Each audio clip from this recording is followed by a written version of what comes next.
हमेशा की तरह बजट को each year first day of Feb को प्रेजेंट किया जाता है एंड वहीं 2024 के बजट को भी प्रेजेंट कर दिया गया है रिसेंटली। लेकिन इस बार के बजट में कुछ चेंज है भी कि नहीं, या इस साल का बजट खास क्यों है, और ये इंटरिम बजट जैसी चीज क्या है, और हाँ, इस बार के बजट में मिडिल क्लास के लिए कुछ सोचा गया है कि नहीं, यही सब है इस साल के बजट में। वित्त मंत्री निर्मला सीतारमण ने पेश किया अंतरिम budget. Up to 300 units free electricity. चुनाव में आम लोगों को लुभाने की बजट है और कुछ नहीं है। ना तो उसमें महंगाई को कम करने के उपाय बताए गए हैं, ना रोजगार पर को ध्यान केंद्रित। युवा, गरीब, महिला और किसान सभी को सबसे पहले ये जानना बहुत जरूरी है कि गवर्नमेंट को बजट बनाने की जरूरत क्या है, जिसको एक इंडिविजुअल लेवल पे समझते हैं। जैसे एक फैमिली को अपना घर चलाने के लिए इनकम और एक्सपेंसेस का हिसाब रखना पड़ता है ताकि लाइफ स्मूथ चल सके, ठीक वैसे ही गवर्नमेंट को एक बड़ी फैमिली की तरह समझिए, जिसे इकोनॉमी को स्मूथ रन करने के लिए इनकम और एक्सपेंसेस का रिकॉर्ड रखना पड़ता है। गवर्नमेंट बजट को एक्चुअली एनुअल फाइनेंशियल स्टेटमेंट कहा जाता है, जो कि article 112 of the Indian constitution में है, जिसमें ये लिखा है कि प्रेसिडेंट बजट को प्रेजेंट करेगा। बट हम हमेशा यही नोटिस करते हैं कि हमारे फाइनेंस मिनिस्टर ही स्पीच देती हुई दिखाई देती है, और यही वजह है कि हमें स्पीच की स्टार्टिंग में ही यही सुनने को मिलता है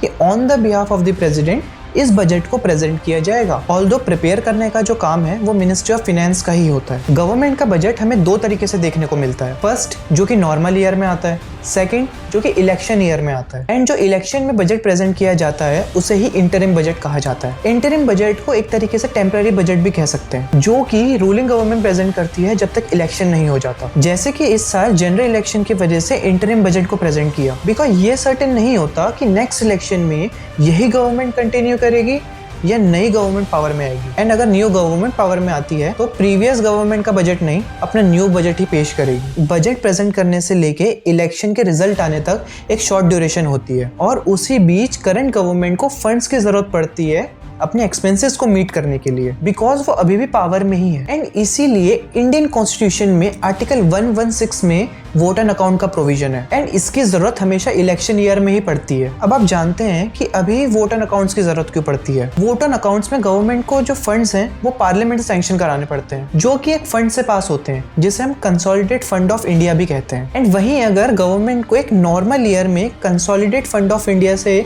फंड्स को विड्रॉल करना होता है तो लोकसभा में एक एप्रोप्रिएशन बिल को पास कराना पड़ता है। इसीलिए इस प्रोसीजर को स्किप करने के लिए वोट एंड अकाउंट्स की जरूरत पड़ती है। बजट गवर्नमेंट के लिए तो जरूरी है ही, पर ऑन द अदर हैंड उतना ही जरूरी आप लोगों के लिए भी है उसको समझना और जानना, बिकॉज हर एक इंसान टैक्स पे करता है किसी न किसी रूप में, और आपका हक बनता है जानने का कि पैसे को कहाँ इस्तेमाल किया जा रहा है। बजट में बेसिकली दो चीजें होती हैं, रेवेन्यू रिसीट, जिसमें गवर्नमेंट की एसेट और लायबिलिटीज में डायरेक्ट इम्पैक्ट नहीं होता। सिंपल टर्म्स में इसमें गवर्नमेंट को आने वाली इनकम जैसे कि जीएसटी या इनकम टैक्स देखी जाती है, या इसी में रेवेन्यू एक्सपेंडिचर जिसमें गवर्नमेंट को इन फ्यूचर कोई भी प्रॉफिट नहीं होने वाला। एग्जाम्पल सैलरी, पेंशन या इंटरेस्ट पेमेंट जो कि उन्होंने लोन लिया रहता है। एंड वहीं दूसरी तरफ होता है कैपिटल रिसीट और कैपिटल एक्सपेंडिचर, जिसमें गवर्नमेंट की एसेट और लायबिलिटीज पे डायरेक्ट इम्पैक्ट पड़ता हो। कैपिटल रिसीट में डिसइन्वेस्टमेंट करना या शेयर्स बेचना, एंड कैपिटल एक्सपेंडिचर इकोनॉमी के लिए अच्छा होता है, बिकॉज ये वो एक्सपेंस होते हैं जो कि अभी तो एक एक्सपेंस नजर आएंगे,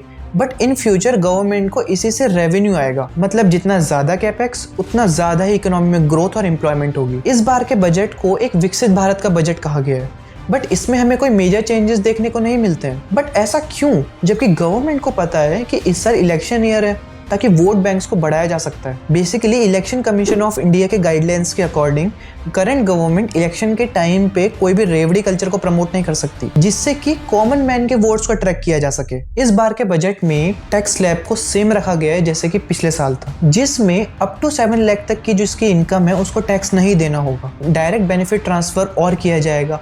स्ट्रीट वेंडर्स को जो लोन है अप टू 78 लाख तक का दिया जाएगा। पीएम स्वनिधि स्कीम के अंडर फार्मर वेलफेयर के लिए 11.8 करोड़ का फाइनेंस अंडर पीएम किसान दिया जाएगा। वहीं सस्टेनेबल डेवलपमेंट और ग्रीन एनर्जी को प्रमोट किया जाएगा ताकि नेट जीरो एमिशन 2070 के टारगेट को अचीव किया जा सके। इस बार हेल्थ केयर में जिन गर्ल्स के एज 9 to 14 है उन्हें सर्वाइकल कैंसर की वैक्सीनेशन फ्री दी जाएगी। सर्वाइकल कैंसर वही जिसका प्रमोशन पूनम पांडे ने किया था फेक डेथ करके। मिडिल क्लास के लिए भी कर रहा है, जिसमें हाउसिंग लोन दिया जाएगा ताकि वो अपना घर खुद बना सके।